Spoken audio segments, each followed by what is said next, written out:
Back again and back again. Call me Ken. Yes sir, yes sir. I'm back again. Call me Kid. Kwani kamenya mu bicaye ni iki? Call me Kid. Oesa yes. Abamuvuga ivyo munzi basha. Yeah, turi muri Themonster. Ndabazanya gasije rero kitwa ati uramuzi umuzi kwiki japhaline Monster VP. Safi mugomanza urongera umutica. Umutica wibiki. Kwigisha indimi. Yishize indimi nzike. Kumara amaza jewe. None navuze ati wikare call me Kid asho si icongereza. Ivyo ntavyo tuje message yiwacu uvuga ati uramuzi umuzi kwiki. Uyu musana uramuzi ga Themonster. Ndamuzi. Ndamuzi. Yitwa gute umuzi kwiki? Ametwa Diodone D1.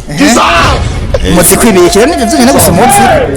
Ndamuzi kuva kera taraba umusitare gose arenze ubwo urabona ubu byaragiye fresh umuziki mu rugendo rw'umuziki yarafatishije twamenye ko ndamuzi babandanije nganamuhe undi mumesha una uramuzi ndamuzi rinoki ndamuzi umuzi kwiki twakwana igikonvoyeri zamani kuva 2018 turabandanya ku yindi musani uyu musani uramuzi ayo ntawe umusani nawe se yakagaje ga Themonster bamita gute ninje twaye mukita kandi yayirimbye yihe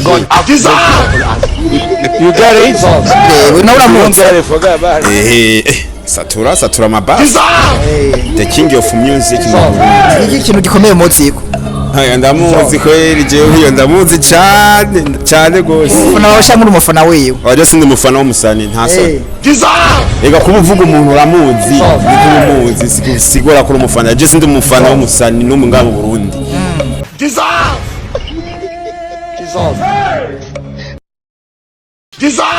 ama japhaline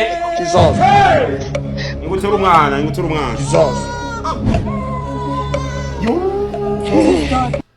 Madebali ni biki ubukozi wale yike Madebali Mama Japhaline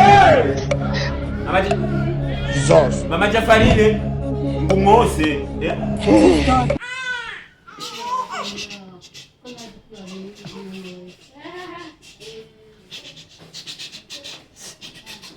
Kirawe cha Madebali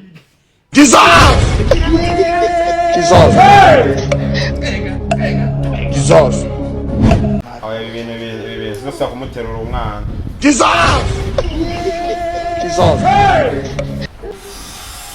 Abona